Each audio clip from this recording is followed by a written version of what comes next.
Colorado Territory, 1872. Dust clung to every inch of Kingston Irwin's trail-worn clothing as he guided his bay gelding down the main street of Silver Creek. The merciless summer sun beat down on the small frontier town, turning the thoroughfare into a furnace of heat and swirling dirt. At 25, Kingston had already lived a dozen lifetimes on the frontier, enough to teach him that a man who trusted too easily wound up dead, and a man who opened his heart wound up broken. The settlement looked like 100 others scattered across the west, weathered buildings of rough-hewn lumber, false fronts attempting dignity, and the ever-present saloon dominating the landscape. Kingston noted the usual establishments: general store, blacksmith, hotel, and the inevitable graveyard on the hill overlooking it all. Just passing through, he reminded himself, a mantra that had served him well for the past 3 years. Since the war ended and his family ranch burned to the ground, the open prairie had become his home. No attachments, no roots, no heartbreak, Kingston dismounted outside the livery stable, his boots raising small clouds of dust. His lean frame cast a long shadow as he stretched, working out the stiffness from 12 hours in the saddle. "Afternoon," the livery owner called, a gray-bearded man with weathered skin like old saddle leather. "Need a stall for your horse?" "Just for the night," Kingston answered, his voice carrying the graveled edge of too many days without proper conversation. "Heading north tomorrow." The old man nodded. 2 bits.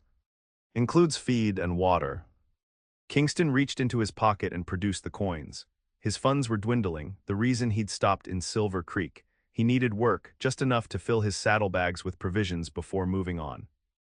That was his pattern: ride in, work, ride out. Never staying long enough for faces to become familiar or for anyone to ask questions about the ghosts that haunted his dreams. "Any work around these parts?" Kingston asked casually as he unbuckled his saddle. "Always work for a man handy with horses," the stable owner replied. "Tom Mason's ranch 5 miles west could use extra hands for the summer drive." Or, he hesitated, "there's talk the new schoolteacher needs someone to build proper shelves in the schoolhouse. Pays less than cowboying, but it's steady for a week at least." Kingston nodded, non-committal. Ranch work meant bunkhouses filled with men and their stories he'd have to reciprocate. Building shelves meant solitude and silence, an easy choice. After settling his horse, Kingston made his way toward the hotel, his spurs jangling with each step.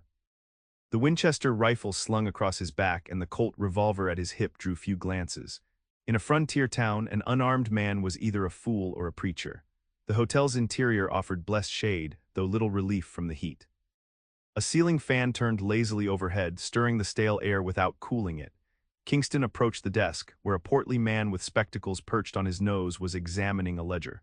"Room for the night," Kingston said. The clerk looked up, assessing the dust-covered cowboy before him. "$1 a night, extra 2 bits for a bath."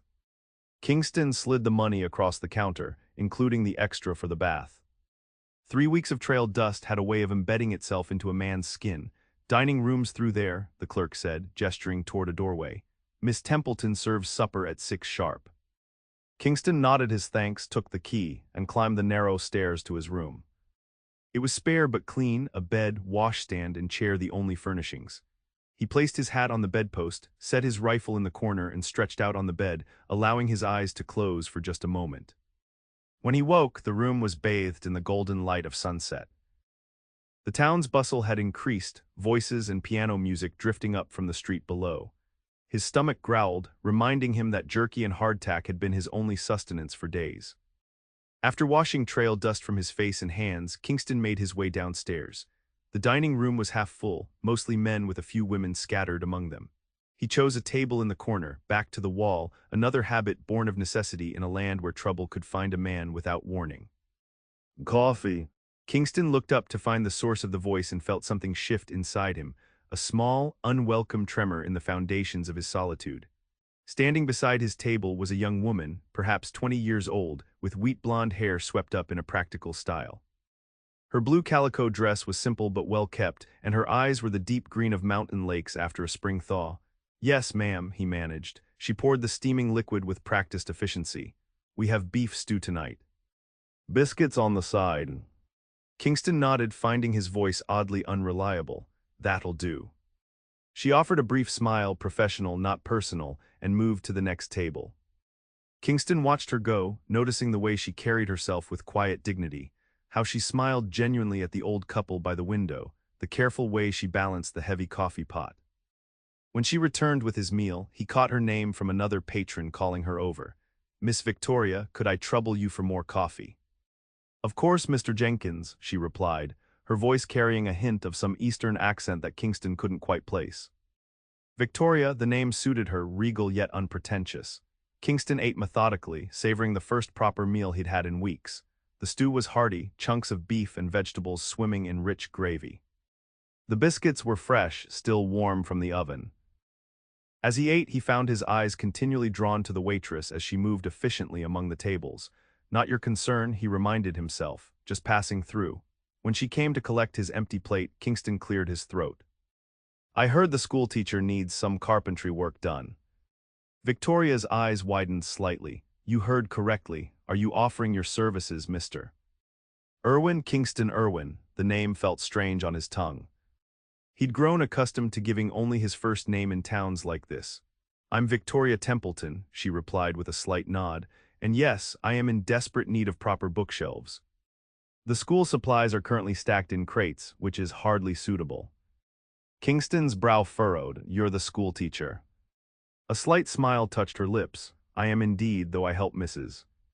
Jensen here at the hotel during evenings to supplement my income. Teaching doesn't pay what it should." Kingston nodded, trying to reconcile the young woman before him with his notion of frontier schoolteachers, which had always involved stern-faced, middle-aged women with hair pulled back so tightly it gave them permanent scowls. "I can build your shelves," he said. "I've done similar work." "Wonderful," her smile widened, genuine relief evident in her expression. "Could you come by the schoolhouse tomorrow?" "It's at the end of town, just past the church." Kingston nodded, already regretting his offer. Shelves would take several days, which meant several days in Silver Creek, longer than he typically allowed himself to linger. But the alternative was ranch work among men who would eventually ask questions he had no desire to answer. After breakfast, he confirmed, she thanked him and moved away to attend to other patrons. Kingston paid for his meal and retreated upstairs, troubled by the unfamiliar sensation spreading through his chest, something dangerously close to interest in another human being. Morning arrived with the persistent crowing of a rooster somewhere nearby. Kingston rose with the dawn, his body accustomed to early starts. After a quick breakfast, he collected tools from the general store on credit against the shelving job and made his way toward the schoolhouse. The building stood alone at the edge of town, a simple, whitewashed structure with a small bell tower. Adjacent to it was a modest cottage that he assumed served as the teacher's residence. As Kingston approached, he spotted Victoria sweeping the schoolhouse steps, her hair catching the morning light like spun gold. She'd exchanged yesterday's blue calico for a sensible brown skirt and white shirtwaist, her hair secured in a practical bun at the nape of her neck. "Good morning, Mr. Irwin," she called as he approached. "Morning, Miss Templeton." He tipped his hat, suddenly aware of his stubbled jaw and trail-worn appearance. She led him inside the schoolhouse, which consisted of a single room filled with rough-hewn desks arranged in rows. A pot-bellied stove dominated one corner, currently cold in the summer heat. Along the wall opposite the door stood a jumble of crates containing books, paper, and various school supplies. "As you can see, organization is somewhat lacking," Victoria said with a self-deprecating smile. "I arrived just 3 months ago, and while the town council promised proper furnishings, they've been slow to deliver." Kingston surveyed the wall. "I could build floor-to-ceiling shelves along this wall, maybe a smaller set over there for supplies." Victoria clasped her hands together. "That would be perfect. The council has approved $20 for the project." "Is that acceptable?" Kingston nodded. It was fair compensation and the work would keep him occupied for several days. He set about taking measurements, aware of Victoria moving around the room, preparing lessons for her students. "Where are the children today?" he asked, breaking the silence that had settled between them. "It's Saturday," she replied with a soft laugh. "Even frontier children deserve a day of rest." Kingston felt heat rise to his face. Days had lost meaning in his solitary existence, of course. "How long have you been traveling, Mr. Irwin?" she asked, her tone conversational rather than probing. Kingston paused, measuring pencil in hand. "A while." "I see." She didn't press further, instead turning her attention to a stack of papers on her desk. "Well, I'm grateful you happened through Silver Creek when you did. Those books have been in crates since I arrived." Kingston worked steadily through the morning, cutting lumber to size and beginning to assemble the frame for the largest bookshelf. Victoria remained at her desk, occasionally glancing his way but respecting his obvious preference for silence. By midday, the frame was taking shape and sweat soaked Kingston's shirt. "Would you care to break for lunch?" Victoria asked, rising from her desk. "I've packed enough for two." Kingston hesitated. Sharing a meal meant conversation, and conversation could lead to questions he preferred not to answer. But the alternative was riding back to town for food, wasting valuable working time.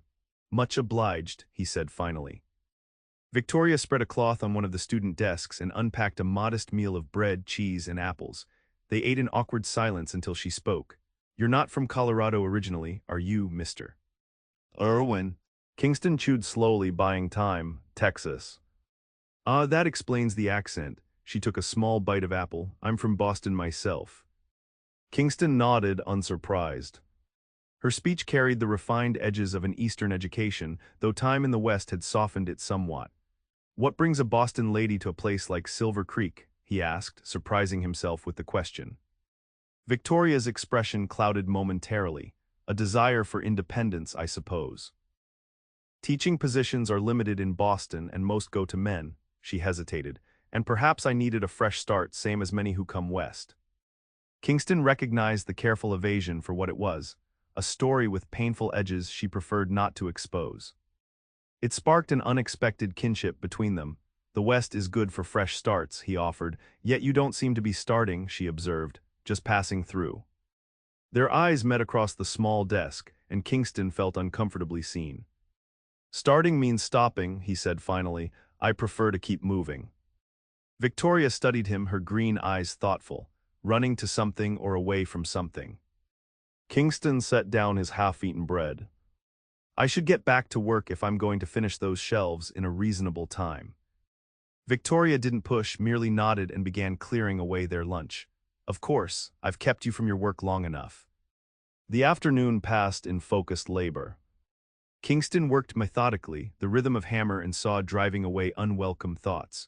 By sunset, the frame for the largest shelf stood secure against the wall. He'd return tomorrow to continue. "It's already a vast improvement," Victoria said as he gathered his tools. "Thank you." Kingston nodded, uncomfortable with her gratitude, just doing the job.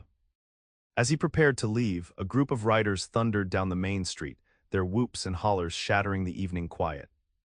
Kingston's hand instinctively moved to his holster. Victoria stepped onto the porch beside him. "Saturday night visitors," she explained, her tone resigned. "Cowboys from the surrounding ranches coming to town for entertainment." "Trouble?" Kingston asked, watching as the men dismounted outside the saloon. "Occasionally, Sheriff Daniels usually keeps them in line." She glanced at him. "Do you plan to join them?" Kingston shook his head. "Never been one for that kind of entertainment." Victoria's expression softened slightly. "Good night, Mr. Irwin. I'll see you tomorrow." Kingston tipped his hat and started toward town, aware of her watching him go. The cowboy's raucous laughter spilled from the saloon as he passed, but he kept walking, returning to the quiet of his hotel room. That night, for the first time in years, his dreams weren't filled with burning buildings and gunfire, but with green eyes and quiet questions. The next morning found Kingston at the schoolhouse early, eager to make progress on the shelves. Victoria arrived shortly after, carrying a basket. "I thought you might appreciate breakfast," she said, setting out coffee and still warm biscuits. "Sunday is my one true day of leisure." Kingston accepted the offering with murmured thanks, once again struck by her thoughtfulness. They ate in companionable silence, watching through the open door as the town slowly came to life. "Will you attend church services?" Victoria asked as she collected their empty cups. Kingston shook his head.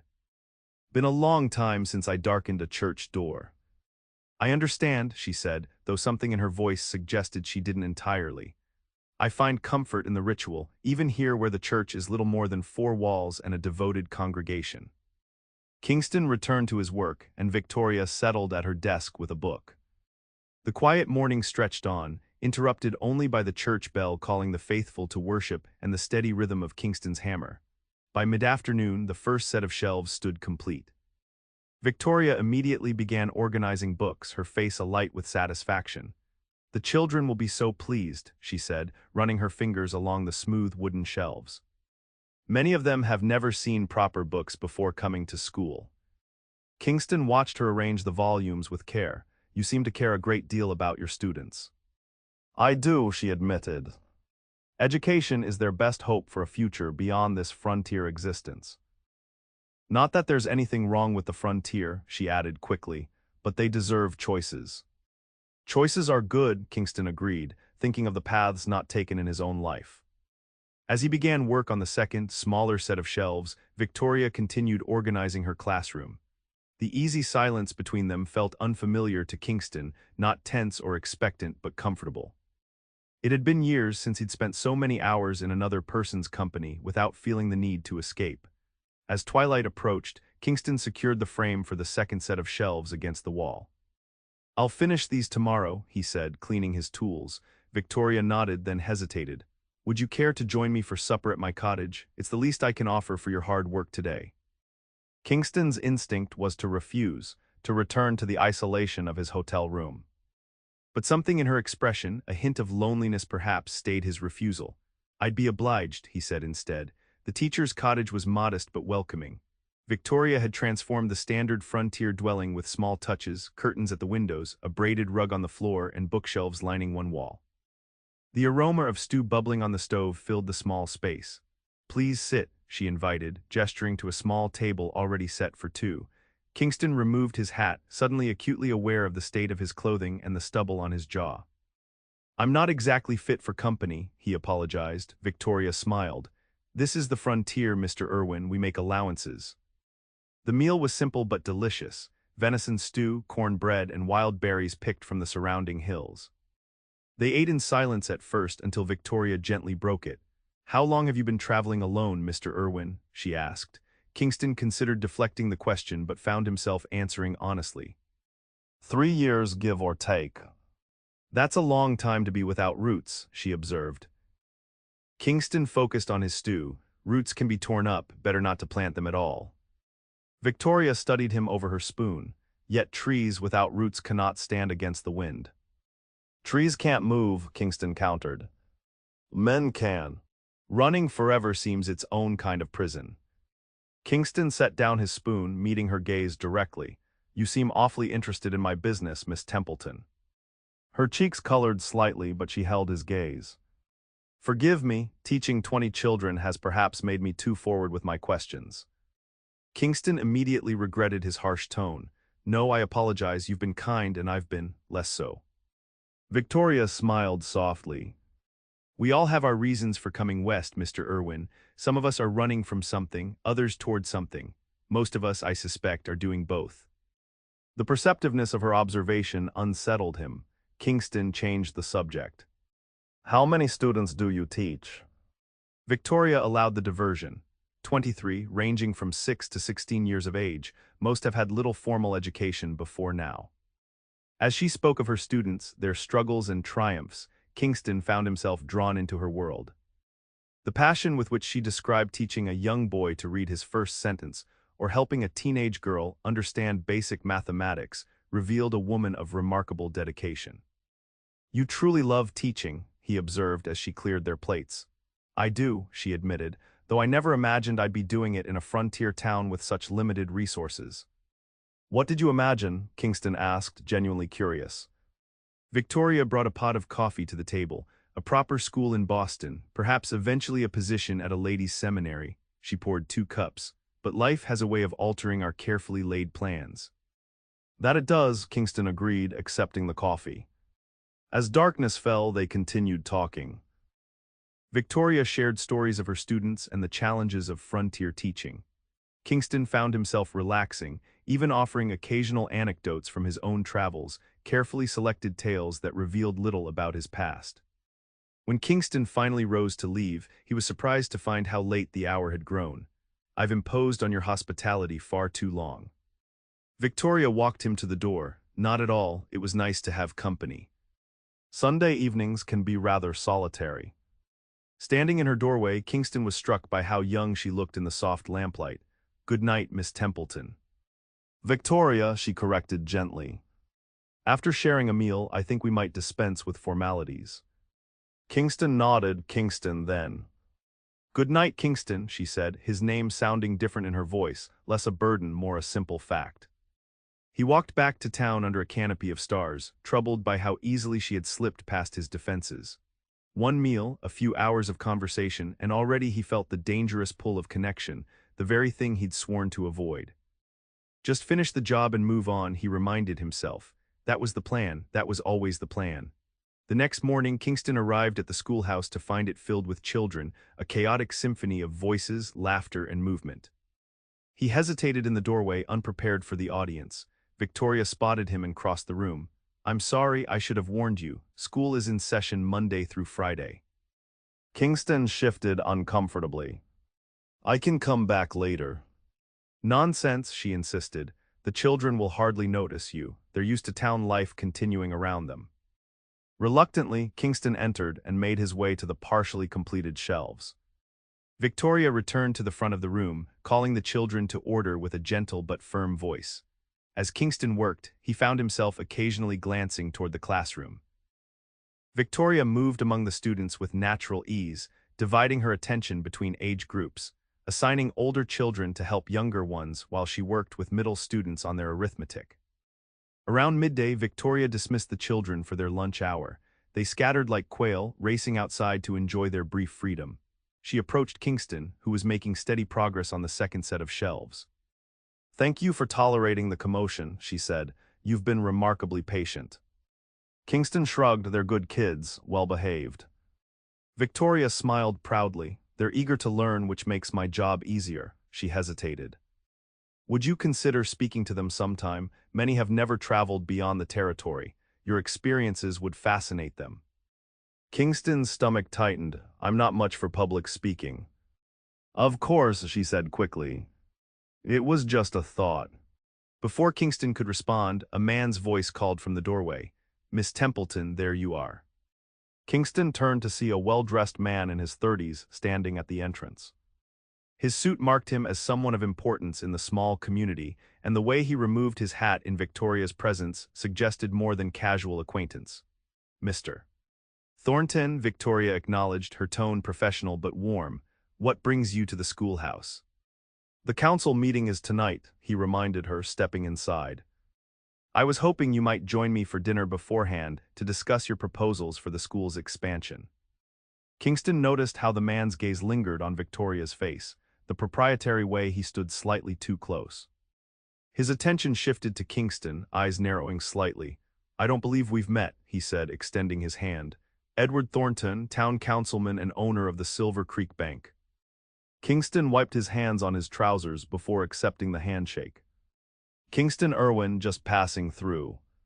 "Mr. Irwin is building our shelves," Victoria explained, "a much-needed improvement." Thornton nodded, his smile not reaching his eyes. "How fortunate that you happened along, Mr. Irwin." He turned his attention back to Victoria. "About dinner." Victoria hesitated, glancing briefly at Kingston. "That would be fine, Mr. Thornton. Shall we say 6 o'clock?" "Perfect, I'll collect you at your cottage." With a final nod to Kingston, Thornton departed. An awkward silence fell between them. Kingston returned to his work, unreasonably irritated by the encounter. "Mr. Thornton has been very supportive of the school," Victoria said after a moment. "He donated most of the books we have." Kingston made a noncommittal sound. "Seems mighty interested in education." Victoria's cheeks colored slightly. "He's interested in the town's development." "Education is part of that." Kingston suspected Thornton's interest lay more with the teacher than the teaching, but he kept that observation to himself. It was none of his business. He wasn't staying. Victoria's social engagements were her own affair. The children returned from lunch, and the afternoon passed in a blur of lessons and steady work. By the time school ended, Kingston had nearly completed the second set of shelves. All that remained was securing the final boards and applying a coat of protective oil. As the last child departed, Victoria approached, admiring his handiwork. "They're beautiful, Kingston." "Far better than I expected." Kingston ran his hand along the smooth wood. "Should serve their purpose." "Will you finish tomorrow?" Kingston nodded. "Just need to secure these last pieces and oil everything down." Victoria smiled, though it seemed slightly distracted. Wonderful, I should go prepare for my meeting with Mr. Thornton. Kingston gathered his tools. Don't let me keep you. Victoria hesitated, as if wanting to say something more, then simply nodded. I'll see you tomorrow then. Kingston watched her go, telling himself that the twist in his gut was nothing more than hunger. He returned to the hotel, ate a solitary meal in the dining room, and retired early to his room. Through the open window, he caught a glimpse of Victoria walking down the street with Thornton, her arm looped through his, her hair catching the last rays of sunlight. Just finish the job, he reminded himself, then move on. Just like always, the next morning dawned gray and threatening rain, unusual for the season. Kingston worked steadily through the school day, completing the shelves while Victoria conducted her lessons. By mid-afternoon, he was applying the last coat of oil to the wood, bringing out its natural grain and providing protection against the elements. They're perfect, Victoria declared as the last student filed out. She ran her fingers along the smooth surface. The children are already excited about having proper places for their books. Kingston nodded, cleaning his tools. They should last a good long while. Victoria moved to her desk and retrieved an envelope. Your payment as agreed, she handed it to him, and my sincere thanks. Kingston accepted the envelope, suddenly aware that their time together was ending. The job was complete. There was no reason to linger. When will you leave? Victoria asked, as if reading his thoughts. First light tomorrow, Kingston answered, surprised by his reluctance to say the words. Victoria nodded, her expression carefully neutral. Well, Silver Creek is grateful for your craftsmanship, even if it was just in passing. Kingston packed his tools, searching for something to say, something to explain the strange reluctance he felt at the thought of riding away. Before he could form the words, the schoolhouse door burst open. A young boy of about 10 stood there, breathless and wide-eyed. Miss Templeton, come quick, there's been an accident at the mine. Victoria's face paled. What happened, Tommy? Cave in, my pa sent me to fetch help. Doc Marshall's already headed up, but they need more men. Kingston was already moving toward the door. Where's the mine? North Ridge, 'bout 2 miles, the boy answered. You gonna help, mister? Kingston, Victoria caught his arm. It's dangerous. I've worked mines before, he said. I know what I'm doing.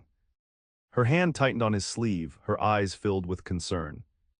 Be careful. Kingston nodded, then followed the boy out into the gathering storm. They ran toward the livery where Kingston quickly saddled his horse. Several other men were doing the same, responding to the emergency call that was spreading through town. Among them was Thornton, mounting a sleek black stallion that pranced nervously under him. The ride to the mine was hard and fast, the terrain growing steeper as they approached the North Ridge. The mine entrance was a dark wound in the hillside, surrounded by crude wooden structures. Men were already gathered at the entrance, some emerging covered in dust and blood. Kingston dismounted and approached a grizzled older man who seemed to be organizing the rescue. What happened? He asked. Support beam gave way in the main shaft, the man explained grimly. Got 4 men still trapped inside, maybe more. We're trying to shore up what's left to get to them. I can help, Kingston offered. Worked silver mines in Nevada for a spell. The man nodded gratefully. We need every able body. I'm Jeremiah Pearson, mine foreman. Kingston followed Pearson into the mine, the darkness closing around them like a fist. Oil lamps provided meager illumination, revealing the extent of the damage. About 50 yards in, the tunnel ceiling had partially collapsed, blocking the way forward with rubble and splintered support beams.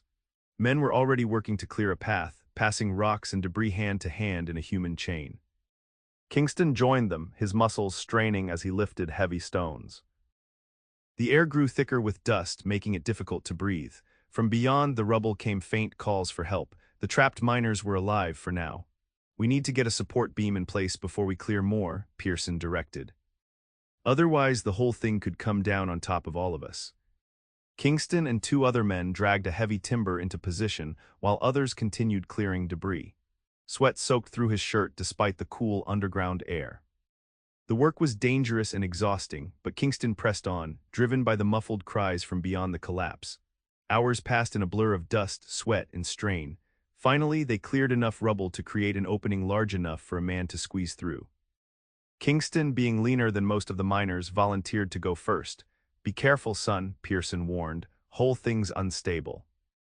Kingston nodded, then eased himself through the narrow gap. On the other side, the destruction was worse. Support beams had snapped like twigs, and the tunnel floor was littered with rocks and debris. In the dim light of his lamp, Kingston made out 3 figures huddled against the far wall. "Help's here," he called, picking his way carefully toward them. One man was clearly dead, his body crushed beneath a fallen beam. Another had a badly broken leg, bone protruding through the skin. The third was semi-conscious, blood streaming from a head wound. There was no sign of the 4th missing miner. "Matthews is further in," the man with the broken leg gasped. "Went to check the secondary shaft when it happened." Kingston nodded grimly. "Let's get you out first, more men are coming through." He helped the injured miners toward the opening, where waiting hands pulled them through to safety. Then, despite Pearson's shouts to return, Kingston pressed deeper into the mine, searching for the missing man. The tunnel narrowed as he advanced, the air growing fouler with each step. His lamp revealed another partial collapse ahead, and beyond it a faint groan. "Matthews," Kingston called. "Here," came a weak reply. Kingston squeezed through another gap and found the 4th miner pinned beneath a fallen support beam, dust-caked and barely conscious.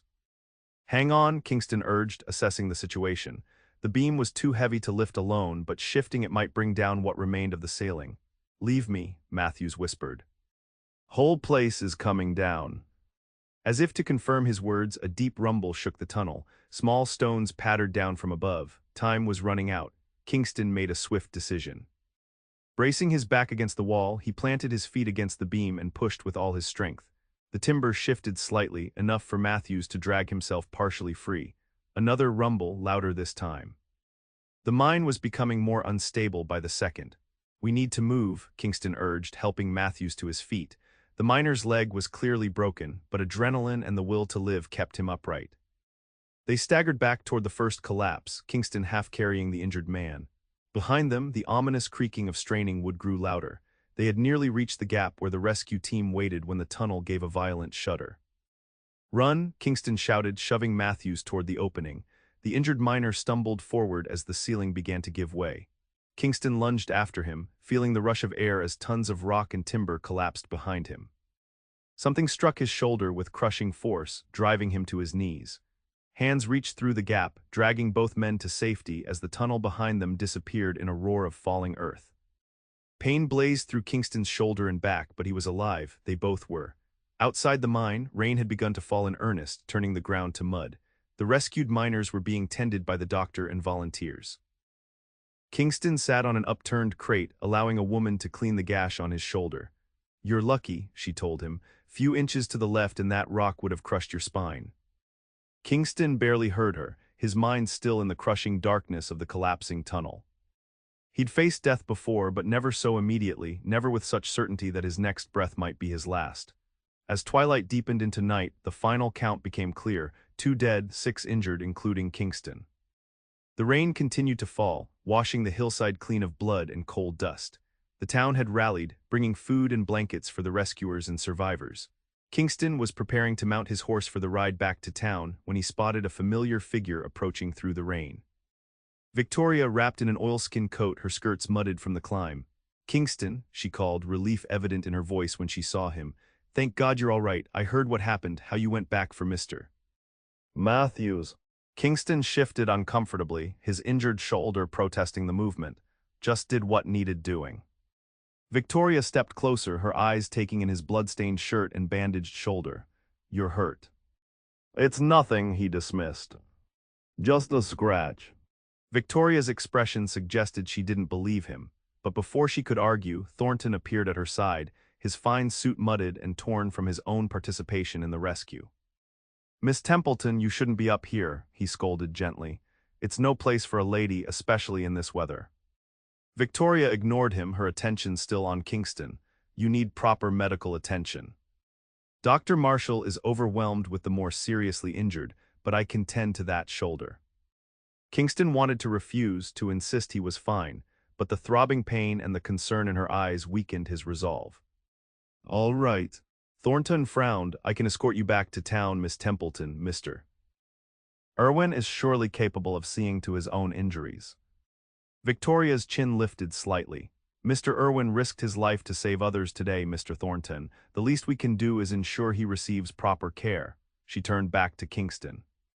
Can you ride? Kingston nodded, though in truth he wasn't entirely sure. His head swam with exhaustion and pain, and his shoulder felt as if it were on fire. Then I'll meet you at my cottage, Victoria said. It's closer than the hotel, and I have medical supplies there. Before either man could protest, she turned and began making her way back down the hillside. Thornton shot Kingston a look that mingled suspicion with something like jealousy before following her. Kingston mounted his horse with difficulty and followed at a slower pace. The rain had eased to a gentle drizzle, cool against his feverish skin.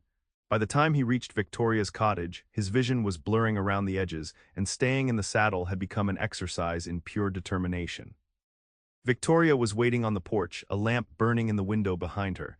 She rushed to help him dismount, showing surprising strength as she supported his weight. "You're burning up," she murmured, leading him inside. "Why didn't you say how badly you were hurt?" Kingston tried to smile but managed only a grimace. Didn't seem important at the time. She guided him to a chair and helped him remove his ruined shirt. The bandage on his shoulder was soaked through with blood and rain. When she peeled it away, she gasped softly. The gash was deep and angry, the skin around it already showing signs of infection. "This needs cleaning and proper stitching," she said, her voice steady despite the concern in her eyes. "It's going to hurt." Kingston nodded grimly. "Not my first time." Victoria set about gathering supplies, clean cloths, a needle and thread, a bottle of whiskey that surprised him. She caught his expression and smiled faintly. "For medicinal purposes only, I assure you." She poured a generous amount over the wound, and Kingston hissed through clenched teeth as liquid fire seared his flesh. Victoria worked efficiently, cleaning the wound thoroughly before preparing to stitch it closed. "Take a drink," she advised, offering him the bottle. "This next part will be worse." Kingston accepted the whiskey, taking a long swallow. The familiar burn down his throat was nothing compared to what followed as Victoria began sewing his torn flesh together with neat, precise stitches. "Where did a schoolteacher learn to stitch wounds?" he asked through gritted teeth, desperate for distraction. Victoria's hands remained steady. "My father was a doctor in Boston. I assisted him often, particularly during the war when nurses were scarce." "You're good at it," Kingston managed. "I've had practice," she replied, tying off the last stitch. "Too much, perhaps." She bandaged the wound with clean linen, then helped him into one of her father's old shirts, slightly too small but clean and dry. The whiskey and blood loss had left Kingston lightheaded, the room tilting oddly when he tried to stand. "You're not going anywhere tonight," Victoria said firmly, guiding him toward a small bedroom off the main living area. "You've lost too much blood and that fever needs watching." Kingston wanted to protest but found he lacked the strength.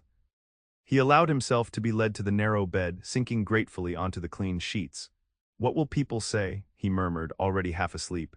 "Schoolteacher with a strange man in her house." Victoria's smile was sad as she placed a cool cloth on his forehead. "Let them talk, some things are more important than reputation." Kingston's last conscious thought before darkness claimed him was that Victoria Templeton was unlike any woman he'd ever known, and that made her dangerous in ways he wasn't prepared to confront.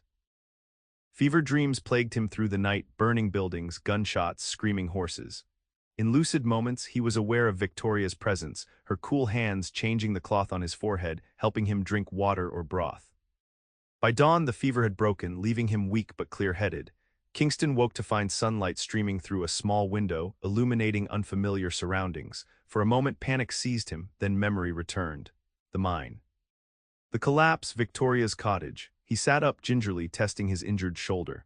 The pain had dulled to a persistent throb, and when he examined the bandage, he found no fresh blood.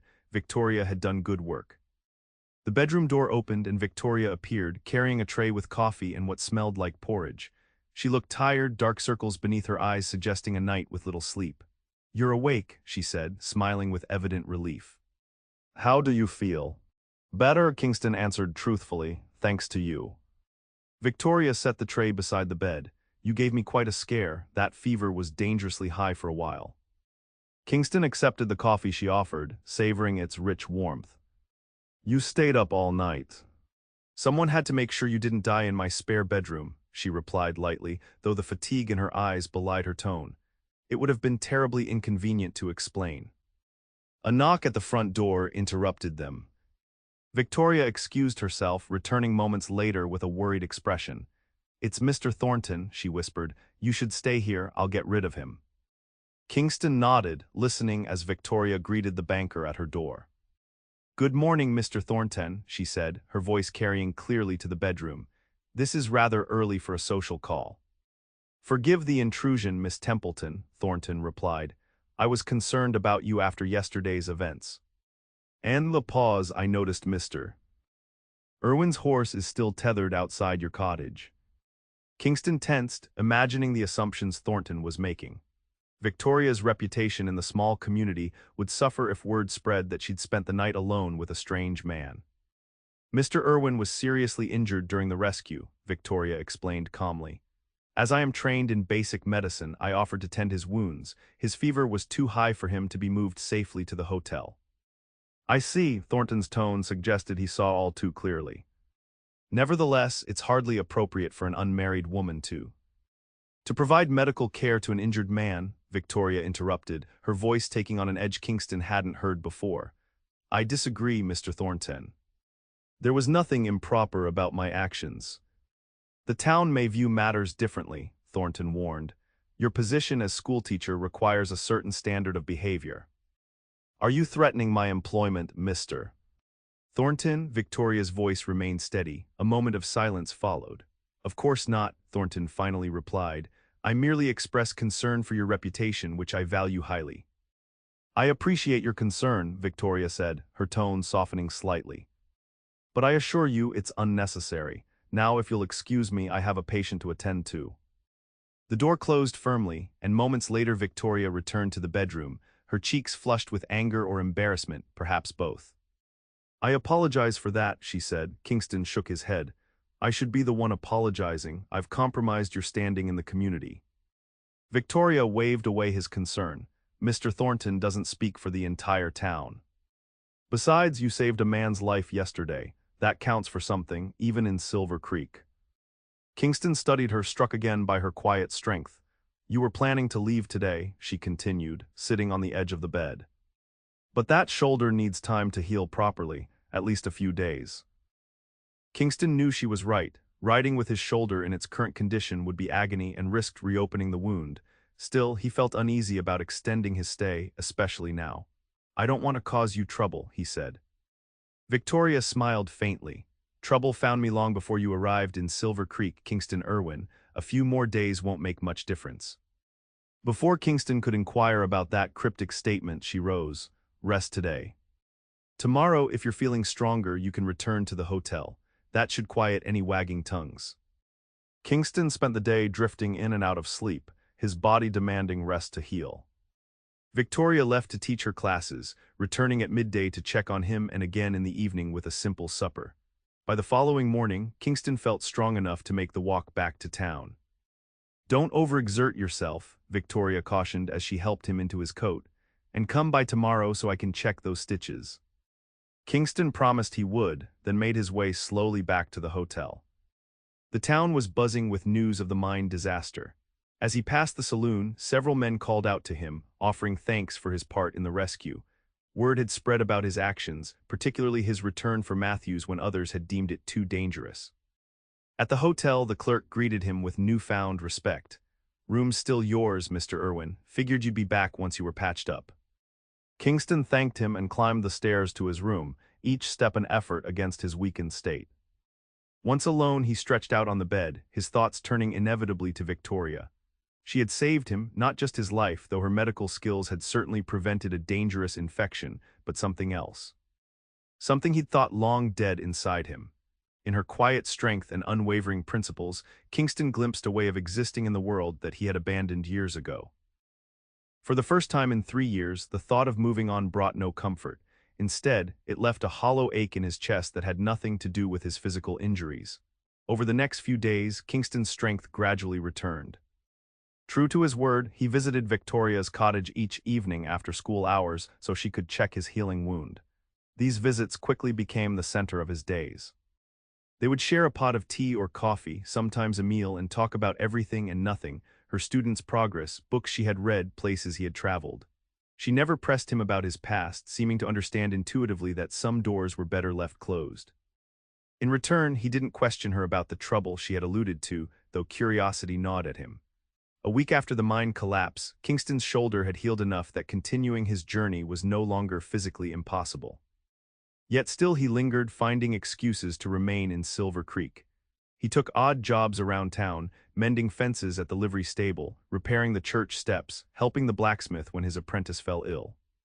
Each evening, he found his way to Victoria's cottage, where she would greet him with a smile that made his heart perform strange acrobatics in his chest. They settled into a comfortable routine that felt dangerously like belonging. "Why do you stay?" Victoria asked one evening as they sat on her porch, watching the sunset paint the western sky in hues of gold and crimson. "Not that I mind," she added quickly. "I'm just curious." Kingston considered the question, searching for an answer that wouldn't reveal too much. "I'm not sure," he admitted finally. "It feels right for now." Victoria studied him, her green eyes thoughtful. "For someone so determined to keep moving, you've become quite settled here." Kingston couldn't deny it. Somehow, without conscious decision, he had put down tentative roots in Silver Creek. People greeted him by name on the street. Mrs. Jensen saved his favorite pie at the hotel dining room. The blacksmith's children waved when he passed. And then there was Victoria, the quiet center around which his days had begun to revolve. "Maybe I needed to stop running for a while," he said softly. Victoria's hand found his on the porch railing, her touch light as a butterfly's wing. "Maybe you did." The moment hung between them, full of unspoken possibilities. Kingston found himself leaning toward her, drawn by a force as inevitable as gravity. Victoria's eyes widened slightly, but she didn't pull away. Before their lips could meet, the sound of approaching footsteps shattered the moment. Victoria withdrew her hand as Thornton appeared at the garden gate, his expression darkening when he spotted Kingston. "Miss Templeton," Thornton greeted, tipping his hat. "Mr. Irwin." "I see you're fully recovered." "Getting there," Kingston replied, standing to his full height despite the twinge in his shoulder. "I've come to discuss the school board's decision regarding your request for additional funding," Thornton said to Victoria, pointedly ignoring Kingston. "Shall we step inside?" Victoria hesitated, glancing at Kingston with apology in her eyes. "Of course, Mr. Thornton, Kingston was just leaving." Kingston took the hint with a nod. "Evening, Victoria, Mr. Thornton." As he walked back toward town, Kingston couldn't shake the feeling that something important had nearly happened, and that Thornton's interruption had been deliberately timed. The banker's interest in Victoria was obvious, his disapproval of Kingston's presence equally so. For the next few days, Kingston saw little of Victoria. She sent a note explaining that end-of-term examinations were keeping her busy at the school, but he suspected Thornton's influence as well. The banker was a powerful man in Silver Creek, and Kingston was acutely aware that his continued presence might cause Victoria difficulties. Perhaps it was time to move on after all. The decision weighed heavily on him as he sat in the hotel dining room, pushing food around his plate without appetite. The prospect of returning to his solitary existence on the trail no longer held the appeal it once had, yet staying meant confronting feelings he'd sworn never to entertain again, and potentially causing problems for the woman who had awakened those feelings. "Mr. Irwin," a voice interrupted his brooding. Kingston looked up to find Sheriff Daniels standing beside his table. "Sheriff," Kingston acknowledged, "something I can do for you." Daniels was a weathered man in his 50s with shrewd eyes that missed little. "Mind if I join you?" Kingston gestured to the empty chair. The sheriff settled his considerable bulk into it, studying Kingston with a gaze that had likely intimidated more than a few troublemakers over the years. "Been meaning to thank you properly for your help at the mine," Daniels began. "Matthews wouldn't have made it out alive without you." Kingston shrugged his good shoulder. "Anyone would have done the same." "That's where you're wrong," Daniels countered. "Most men have sense enough not to go deeper into a collapsing mine shaft." A hint of a smile touched his lips. Brave or foolish, sometimes hard to tell the difference. Kingston sipped his coffee, waiting for the sheriff to get to his point. "Town's been talking about offering you a permanent position," Daniels continued, surprising him. "We could use a man with your skills, carpentry, mining experience, cool head in a crisis." Kingston set down his cup. "What kind of position?" "Deputy for starters. I'm not getting any younger and this territory's not getting any tamer." Daniels leaned forward. "Pays decent. comes with a small cabin at the edge of town. The offer caught Kingston completely off guard.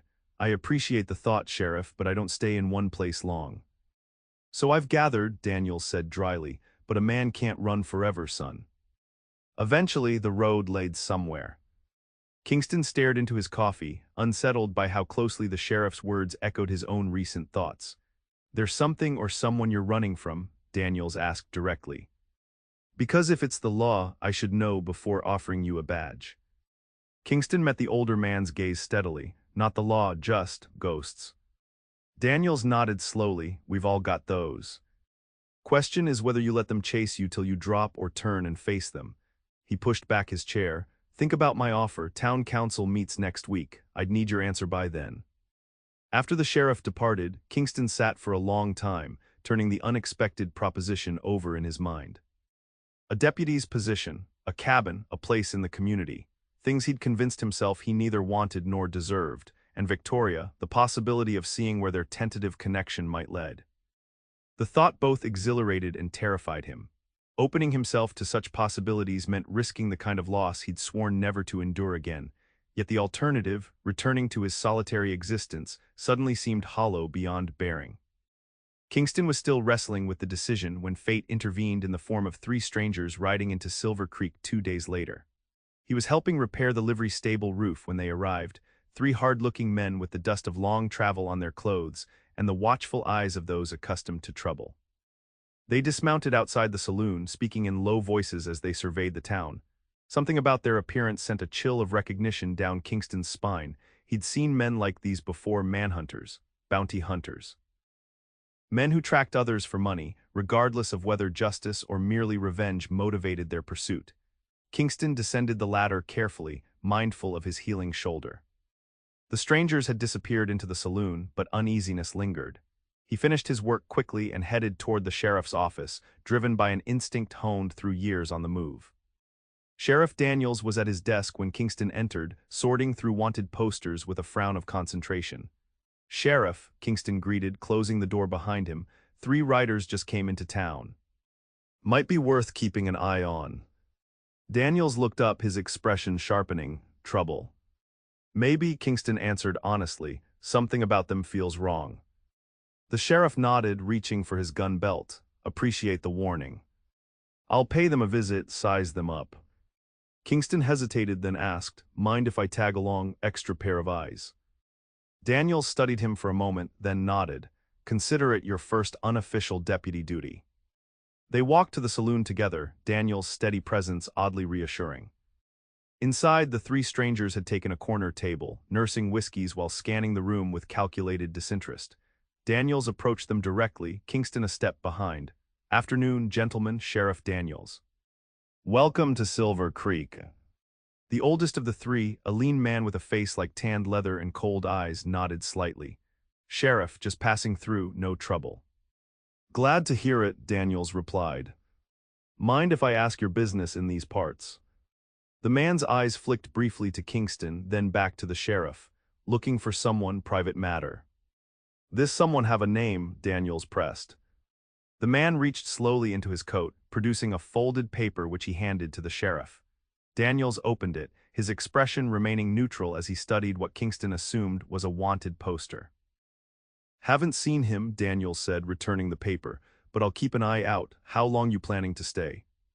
Long as it takes, the man replied. We've tracked him across 3 territories. Trail's fresh. Kingston felt a prickle of apprehension. 3 territories was a long way to track a man, suggesting either a substantial bounty or a personal vendetta. Neither boded well for Silver Creek's peace. You'll understand if I ask you to keep your business peaceful while you're here, Daniels said, his tone making it clear this was not a request. Any trouble, you'll answer to me. The man smiled thinly. Understood, Sheriff. Outside, Kingston asked, who are they after? Daniels handed him the poster, see for yourself. Kingston unfolded the paper, and the world tilted beneath his feet. Staring back at him was a younger version of his own face, beneath the words WANTED, Kingston IRWIN in bold letters. The charges listed included murder and theft, with a reward of $500, dead or alive. "This isn't what it looks like," Kingston said hoarsely. Daniels took back the poster. "I figured as much. Man who risks his life for strangers usually isn't the murdering type." He fixed Kingston with a steady gaze. "But you'd better tell me what it is, and quick." Kingston glanced toward the saloon, acutely aware that the men inside were hunting him. Not here. They returned to the sheriff's office, where Kingston paced the small space, struggling to find words for a story he'd never told anyone. Finally, he stopped, facing Daniels across the desk. "3 years ago, I was foreman at the Triple R Ranch in Texas. Owner was a good man named Robert Russell, treated me like a son." Kingston's voice grew rough with emotion. "One night, 3 riders came. They shot Russell and his wife in their bed, ransacked the house, took everything of value." "And you were blamed," Daniels surmised. Kingston nodded grimly. "I was in town that night. By the time I returned, the place was in flames, the Russells dead. Their son, Philip, survived. He'd been away at school. He came home to find his parents murdered and the ranch in ruins." "And he thought you did it," Daniels concluded. "He did." Kingston's hands clenched into fists at the memory. "I tried to explain, to help him, but grief turned to rage. He swore he'd see me hang, had enough influence to get a warrant issued." "So you ran," Daniels said without judgment. "Didn't see much choice, no witnesses to clear me, Philip's word against mine." Kingston met the sheriff's gaze. "I didn't kill them, Sheriff. Robert Russell was the closest thing to a father I ever had." Daniels was silent for a long moment, his weathered face unreadable. "Those men in the saloon." "Not Philip," Kingston said, "but likely working for him. He had money, resources." "Money enough to track you across 3 territories," Daniels agreed. "Question is, what do we do now?" Kingston blinked, surprised by the "we." He'd expected to be asking for a head start, not assistance. "I should leave," he said automatically, "draw them away from town." Daniels shook his head. "They've seen you with me now. Running just confirms their suspicions." He tapped the wanted poster. "Besides, this isn't official. No territorial seal, no authorization from any recognized court. Just a rich man's vendetta." "They're still armed and dangerous," Kingston pointed out, "and they want me dead or alive with $500 as motivation." "True enough," Daniels stroked his mustache thoughtfully. "But this is my town, and I don't cotton to outsiders hunting people on my streets, especially people who have proven themselves to be assets to the community." Kingston was moved by the sheriff's trust, especially given how little time they'd known each other. "What do you suggest?" "For now, we watch and wait," Daniels decided. "I'll keep an eye on our visitors. You stay visible but cautious. Don't go anywhere alone if you can help it." Kingston nodded slowly. It was sound advice, though it went against every instinct that had kept him alive for 3 years. "And Kingston," Daniels added, "you might want to tell Miss Templeton. If these men are serious about finding you, they'll talk to everyone in town. Better she hears the truth from you first." The thought of telling Victoria about his past filled Kingston with dread. Would she understand? Or would she see him differently, as a fugitive, a man living under a shadow? Would the trust that had grown between them wither under such revelations? But Daniels was right. If the bounty hunters started asking questions, Victoria would learn about the accusations one way or another. Better from his own lips than from strangers intent on painting him as a murderer. "I'll tell her," Kingston agreed reluctantly, "tonight." As he left the sheriff's office, Kingston felt the weight of the past pressing down on him more heavily than it had in years. He'd believed he could outrun it, that enough distance, enough time would eventually erase what had happened that night in Texas. Now he realized that had been a fool's hope. The past had found him, just as he'd always feared it would. The only question was whether he would face it alone, as he had for 3 years, or whether he'd found people worth standing his ground for. Kingston spent the afternoon in a state of heightened vigilance, aware that 3 pairs of hostile eyes might be watching his movements. He finished his work at the livery stable, then made his way to Victoria's cottage, choosing a route that kept him in public view. She answered his knock with a smile that faltered when she saw his expression. "Kingston." "What's wrong?" "May I come in?" he asked, glancing over his shoulder at the empty street. "There's something I need to tell you." Victoria stepped aside, concern evident in her face. "Of course." Inside, Kingston paced the small room, searching for the right words. Victoria waited patiently, her hands clasped before her. "You once asked what I was running from," he began finally. "It's time I told you." Over the next hour, Kingston revealed the story he'd shared with Daniels and more besides. He told her about growing up an orphan, finding a home and purpose at the Triple R Ranch, the bond he'd formed with Robert Russell. He described the night of the murders in painful detail, returning to find the ranch ablaze, discovering the bodies, his futile attempts to save anything from the inferno. Victoria listened without interruption, her expressive face reflecting shock, sympathy, and sorrow as his tale unfolded. When he described Philip Russell's accusations and the warrant that followed, tears glistened in her eyes. "So I ran," Kingston concluded, his voice rough with emotion. "Been running ever since, until Silver Creek." Victoria was silent for a long moment after he finished. Then she rose and crossed to where he stood, taking his hands in hers. "I believe you," she said simply. Those 3 words, spoken with absolute conviction, nearly undid him. Kingston drew a shuddering breath, overwhelmed by the unconditional trust in her gaze. "There's more," he continued. 3 men rode into town today. Bounty hunters working for Philip Russell. They're looking for me." Victoria's hands tightened on his. "What will you do?" "Sheriff Daniels thinks I should stay, at least for now." "Running would only confirm their suspicions." Kingston met her eyes. "But it puts the town at risk, puts you at risk." "You've risked your life for this town already," Victoria reminded him, "in the mine." "We owe you the same loyalty." Kingston shook his head. "This isn't your fight." "Isn't it?" Victoria challenged. "When good people stand by while injustice is done, whose fight is it then?" Her words struck a chord in Kingston's heart. For 3 years he'd carried his burden alone, trusting no one, relying only on himself. The idea that others might stand with him, might believe in his innocence enough to take risks on his behalf, was both humbling and terrifying. "These men are dangerous, Victoria," he warned. "They're not after justice, just the reward." "Then we'll face them together," she said firmly. "The entire town, if necessary." Kingston wanted desperately to believe her, to believe that the community of Silver Creek would rally around a man they barely knew against armed bounty hunters. But experience had taught him harsh lessons about human nature. "I won't let anyone get hurt because of me," he said, "especially you." Victoria's expression softened. "Kingston Irwin, when will you understand?" "You're not alone anymore," she placed a hand gently against his cheek, "unless you want to be." The tenderness in her touch broke something loose inside him, a dam holding back emotions he'd refused to acknowledge. Before he could think better of it, Kingston leaned forward and kissed her, a gentle meeting of lips that conveyed everything he couldn't put into words. Victoria responded with equal gentleness, her hand sliding from his cheek to the nape of his neck. When they finally parted, her green eyes were luminous in the lamplight. "I should have done that days ago," Kingston murmured. Victoria smiled. "Yes, you should have." For one perfect moment, the world outside ceased to exist. There were no bounty hunters, no false accusations, no past haunting his steps. There was only Victoria, her eyes full of trust and something deeper that Kingston was afraid to name. Reality intruded in the form of a knock at the door. They drew apart reluctantly, Kingston's hand moving instinctively toward his holster. "Victoria," Edward Thornton's voice called from outside. "Are you home? I saw the light." Victoria sighed, shooting Kingston an apologetic look before moving to answer the door. Thornton stood on the porch, a bouquet of flowers in one hand. His expression darkened visibly when he spotted Kingston behind her. "Mr. Thornton," Victoria greeted.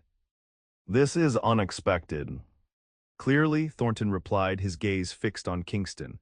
"I thought we might discuss the summer curriculum over dinner, but I see you have company." The way he said company made it sound like an accusation. Kingston bristled but kept his peace, aware that antagonizing Thornton would only complicate matters. "Mr. Irwin and I were just discussing some town business," Victoria said smoothly. Thornton's eyebrow rose skeptically. "Indeed." "What business would that be?" Before Victoria could answer, Kingston stepped forward. "Just leaving, Mr. Thornton. Don't let me interrupt your evening." Victoria shot him a look that clearly communicated she wanted him to stay, but Kingston shook his head slightly. Drawing Thornton's enmity would only add to their problems, and he needed time to think, to plan his next move in light of the bounty hunter's arrival. "We'll continue our discussion tomorrow," Kingston said to Victoria, the words carrying a weight of meaning beyond their surface. Victoria nodded, understanding in her eyes. "First thing in the morning." Kingston tipped his hat to them both and stepped out into the gathering dusk. As he walked back toward town, he felt oddly buoyant despite the danger surrounding him. Victoria believed him. She knew the worst of his past and still looked at him with trust, with affection. For the first time in 3 years, Kingston allowed himself to imagine a future beyond mere survival. A future that included putting down roots, forming connections, building a life. A future with Victoria. But first, he had to deal with the 3 men who threatened that future. Kingston spent a restless night at the hotel, sleep eluding him as he cycled through possible scenarios. By dawn, he had reached a decision. Running was no longer an option, not just because it would put the town at risk, but because, for the first time since that terrible night in Texas, Kingston had found something worth standing his ground for. He would face the bounty hunters, but on his terms, not theirs. After a hasty breakfast, Kingston made his way to the sheriff's office. Daniels was already there, looking as if he too had passed a sleepless night. "Our visitors spent the night at the saloon," Daniels reported. "Started asking questions this morning, subtle at first, then less so. They know you're here." Kingston nodded grimly. "I need to end this, Sheriff. One way or another." Daniels studied him. "What are you thinking?" "A confrontation," Kingston said. "On my terms, somewhere away from town, where innocent people won't get caught in the crossfire if things go wrong." "You planning to run after all?" Daniels asked. Kingston shook his head. "No, I'm tired of running, but I won't risk the town either." Daniels stroked his mustache thoughtfully. "Might be a way to handle this that doesn't end with bullets flying." He leaned forward. "The leader man named Hatch claims to have evidence you committed those murders. What if we challenge him to produce it?" "What kind of evidence could he have?" Kingston asked skeptically. "I wasn't there." "Exactly," Daniel said. "My guess is they've got nothing but Philip Russell's word and a pile of money. If we force their hand in public with witnesses, they might back down." Kingston considered the idea. It was risky. Bounty hunters rarely back down from a potential reward, but it might work, especially with Daniels' authority behind the challenge. "When?" he asked. "No time like the present," Daniels replied. "They're still at the saloon." "Let's." The office door burst open and a young boy rushed in, his face flushed with exertion. "Sheriff, come quick, there's trouble at the schoolhouse." Kingston's blood ran cold. "Victoria." "What kind of trouble?" Daniels demanded, already reaching for his gun belt. "Men with guns," the boy gasped. "3 of them, they've got Miss Templeton and won't let the children go in." Kingston was out the door before the boy finished speaking, Daniels close behind. They ran toward the schoolhouse, fear lending speed to their steps. As they approached, Kingston saw the 3 bounty hunters standing on the schoolhouse steps. Victoria stood between them, and a group of frightened children gathered in the yard. "Let the children go inside," Victoria was saying, her voice carrying clearly in the morning air. "Whatever business you have with me." "Our business ain't with you, ma'am," Hatch interrupted. "It's with the murderer you've been harboring." "Irwin." Kingston stopped at the edge of the schoolyard, his hand hovering near his holster. "I'm right here, Hatch," he called. "Let her and the children go." All eyes turned to him, Hatch's weathered face split in a cold smile. "Kingston Irwin. Been tracking you a long time." "So I heard," Kingston replied, moving slowly forward. "But you've got the wrong man." Hatch snorted. "That's what they all say. $500 says different." Kingston continued his measured approach, keeping his hands visible. "If you have evidence, present it, to the sheriff, to the town council. I'll stand trial if you can prove I had anything to do with the Russells' murders." Hatch's eyes narrowed. "Don't need a trial. Got a wanted poster that says dead or alive. Dead's easier." Victoria stepped forward, placing herself between Kingston and the bounty hunters. "This is a school," she said firmly. "There are children present. Take your grievance elsewhere." Hatch's younger companion grabbed Victoria's arm. "Stay out of this, lady." Kingston's vision went red with fury. "Take your hands off her," he growled, his voice dropping to a dangerous register. "Or what?" the man challenged, tightening his grip. What happened next occurred too quickly for rational thought. Kingston lunged forward as Victoria stomped hard on her captor's instep, breaking his hold. Daniels drew his weapon, shouting for the bounty hunters to stand down. Hatch reached for his gun. The first shot came from Hatch's revolver, whistling past Kingston's ear. Kingston tackled Victoria to the ground as Daniels returned fire. The children scattered, screaming as bullets filled the air. Kingston covered Victoria with his body, feeling her trembling beneath him as the gunfight raged. When the shooting stopped, he raised his head cautiously. Hatch lay motionless on the schoolhouse steps, a crimson stain spreading across his chest. His younger companion was on his knees, clutching a wounded arm. The third man had wisely thrown down his weapon and stood with his hands raised. Daniels approached the survivors, his gun still trained on them. "That was about the stupidest thing I've ever seen," he said conversationally, "opening fire near a schoolhouse full of children." Kingston helped Victoria to her feet, his hands gentle as he checked her for injuries. "Are you hurt?" She shook her head, her face pale but composed. "The children." "They're safe," Kingston assured her, spotting the students being herded away by several townsfolk who had responded to the gunfire. Daniels had the wounded bounty hunter and his companion in handcuffs now. "Mr. Irwin," he called, "seems these gentlemen have some explaining to do. Care to join us at the office?"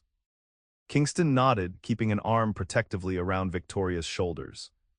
"You should go home," he told her softly. "No," she replied with quiet determination. "I'm coming with you, this concerns me too now." At the sheriff's office, Daniels locked the unwounded bounty hunter in a cell and sent for the doctor to tend the other's arm. Then he turned to the prisoner, his expression stern. "Start talking," he ordered. "And make it good, because right now you're looking at charges of assault, attempted murder, and endangering children." The man glared sullenly but remained silent. "Let me try," Kingston suggested. He approached the cell, studying its occupant. "You're working for Philip Russell. How much is he paying you beyond the reward?" The man's eyes flickered, confirming Kingston's suspicion. "Here's what I think," Kingston continued. "Russell hired you to find me, dead or alive. But he didn't tell you I was innocent, did he? Didn't mention that there was never any real evidence connecting me to his parents' deaths." "He said you did it," the man muttered. "Said you were there that night." Kingston shook his head. "I was in town. Ask anyone who was at the RRR. I didn't return until morning. By then, the ranch was already burning." Doubt crept into the man's expression. "Why would Russell lie?" "Grief," Kingston suggested. "Anger, need for someone to blame." He paused. "Or something darker. Did he ever consider who else might have benefited from his parents' deaths?" The implication hung in the air. Victoria gasped softly, understanding dawning in her eyes. "You think Philip Russell killed his own parents?" Daniels asked, voice low. Kingston had pondered this possibility for years, though he'd never voiced it aloud. "I think it's worth asking why a loving son would send bounty hunters after a man with no evidence of guilt, bounty hunters instructed to bring him back dead or alive, when alive would mean a chance to tell his side of the story." The prisoner shifted uncomfortably. "Russell did say dead would be simpler." Daniels exchanged a significant look with Kingston. "I think it's time we sent some telegrams. To the Texas Rangers, to the sheriff in Russell's county, maybe to some of the hands who worked the RRR back then." "Won't matter," the bounty hunter said. "Most of the hands scattered after the fire. And Russell's got influence with the local law."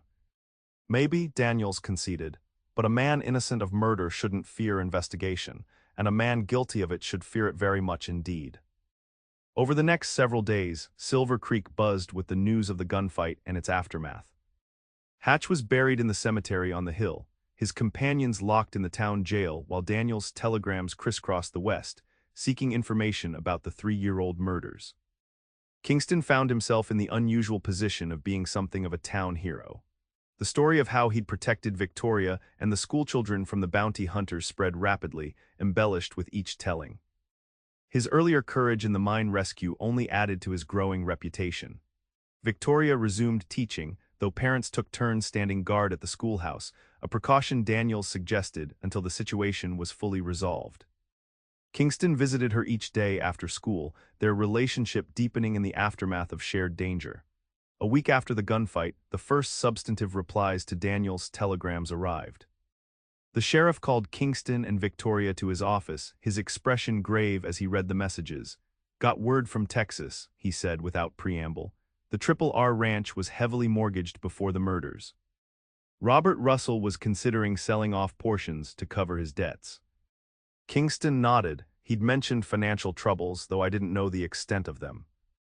"The interesting part," Daniels continued, "is what happened after his death.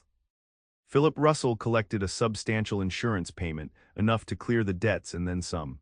Policy had been taken out just 6 months prior. Victoria's hand found Kingston's, squeezing gently.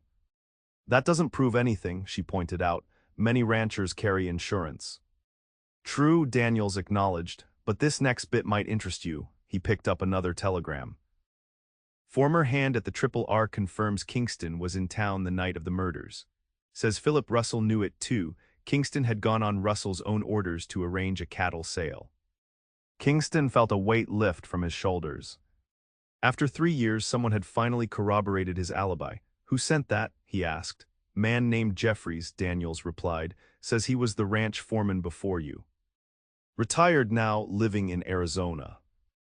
I remember him, Kingston said. He left about a year before the murders. Good man.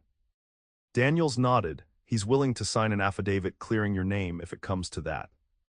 Hope, long suppressed, began to unfurl in Kingston's chest. What happens now? Now, Daniels said, we wait for the Texas Rangers to investigate these new facts. In the meantime, those two in the cells stay put. As they left the sheriff's office, Victoria slipped her arm through Kingston's. It's happening, she said softly. You're going to be cleared. Kingston wanted to believe it, but caution born of bitter experience tempered his optimism. Maybe, Philip Russell still has influence. But now others are asking questions, Victoria pointed out. The truth has a way of emerging, given time and light. Kingston looked down at her upturned face, marveling at her unwavering faith. When did you get so wise? Victoria smiled. I'm a schoolteacher. We know everything. Kingston laughed, the sound surprising him with its freedom. Whatever happened next, he was no longer alone in facing it. That knowledge made even the uncertainty bearable. Their path toward justice accelerated unexpectedly 2 days later, when a distinguished-looking man in a well-tailored suit arrived on the afternoon stage. He introduced himself to Sheriff Daniels as James Whitfield, attorney at law, representing the Texas Rangers in the investigation of the Russell murders. Whitfield interviewed Kingston extensively, his questions precise and thorough. He spoke with the imprisoned bounty hunters. He read telegrams and affidavits. Finally, he called a meeting in the town hall, inviting the mayor, town council, and any citizens who wished to attend. The hall was packed to capacity, townsfolk standing along the walls when the seats filled. Kingston and Victoria sat in the front row, beside Sheriff Daniels. Edward Thornton occupied a place of honor on the dais as a council member, his expression unreadable as he studiously avoided looking at Kingston. Whitfield addressed the gathering with the practiced ease of a man accustomed to public speaking. Citizens of Silver Creek, I thank you for your attention to this matter. For 3 years, Kingston Irwin has lived under the shadow of accusations that, I am now convinced, were not merely erroneous but deliberately false. A murmur ran through the crowd. Kingston felt Victoria's hand slip into his. Evidence gathered by your own Sheriff Daniels, combined with new testimony from former employees of the Triple R Ranch, has established beyond reasonable doubt that Mr. Irwin could not have committed the murders of which he was accused. Whitfield paused. Furthermore, information has come to light suggesting that Philip Russell himself may have been responsible for his parents' deaths. Gasps and whispers filled the hall.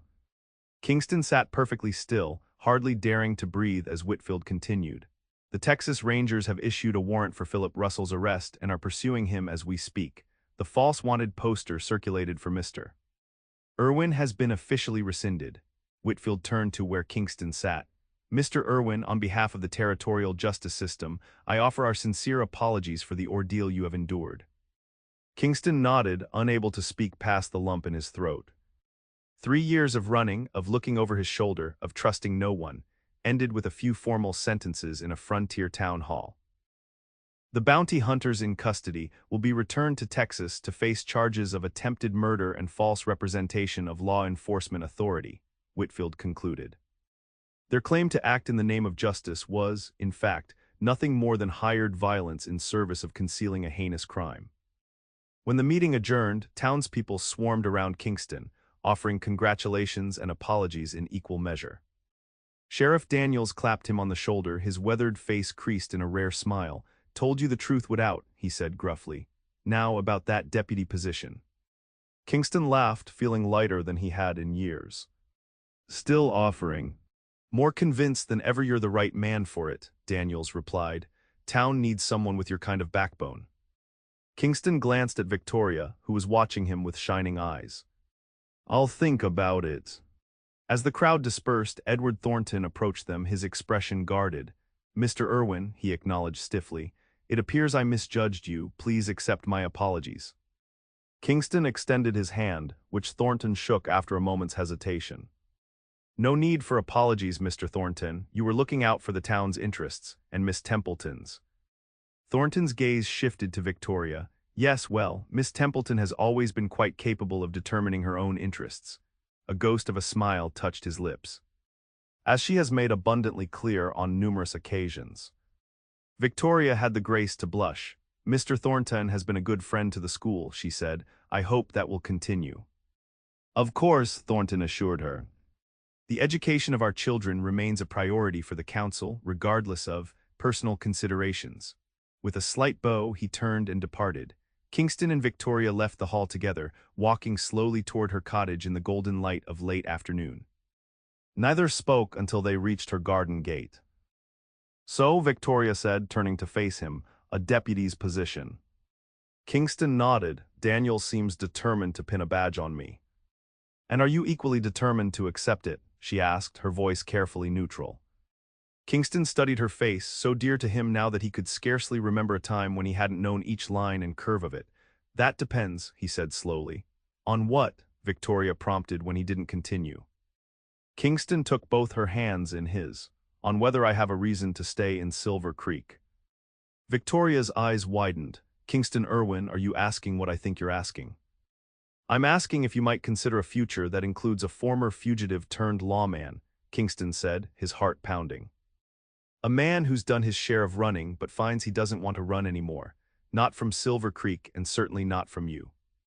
Victoria's smile bloomed slowly like the first flower of spring.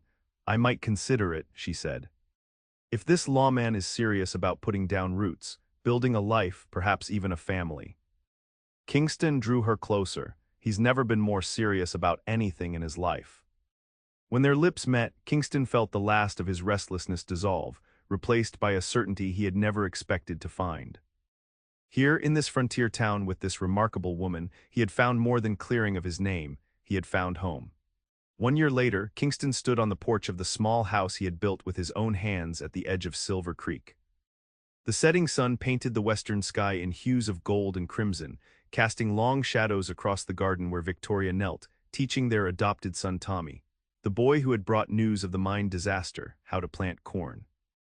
The events of the past year had unfolded like a dream. Philip Russell had been captured trying to flee to Mexico and now awaited trial for his parents' murders. Kingston had accepted the deputy position and proved himself so capable that, when Sheriff Daniels announced his retirement, the town council had unanimously voted to offer Kingston the badge. His wedding to Victoria had taken place in the spring, the entire town turning out to celebrate. Even Edward Thornton had attended, gracious in defeat, presenting them with a generous gift and his sincere good wishes. Now, watching his wife and son in their garden, Kingston marveled at how completely his life had transformed. From a man who trusted no one and expected nothing, he had become a man surrounded by community, responsibility, and love. Victoria looked up, catching his eye across the yard. Her smile, as always, kindled something warm and bright in his chest. She whispered something to Tommy, who nodded and continued his planting as she rose and walked toward the porch.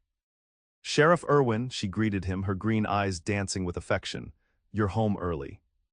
Kingston drew her into his arms, savoring the familiar weight of her against him. Quiet day, he murmured against her hair. Thought I'd spend it with my family instead. Victoria leaned back to study his face. Any regrets, she asked, about staying, taking the badge? Kingston shook his head, wondering how he could ever make her understand the depth of his contentment. Not one, he assured her. Turns out when you find the right place and the right person, roots aren't so scary after all. Victoria's smile deepened. I always knew you'd figure that out eventually. As the sun slipped below the horizon, Kingston Irwin, no longer a stranger, no longer running, held his wife close and watched his son tend their garden, secure in the knowledge that he had finally found his way home.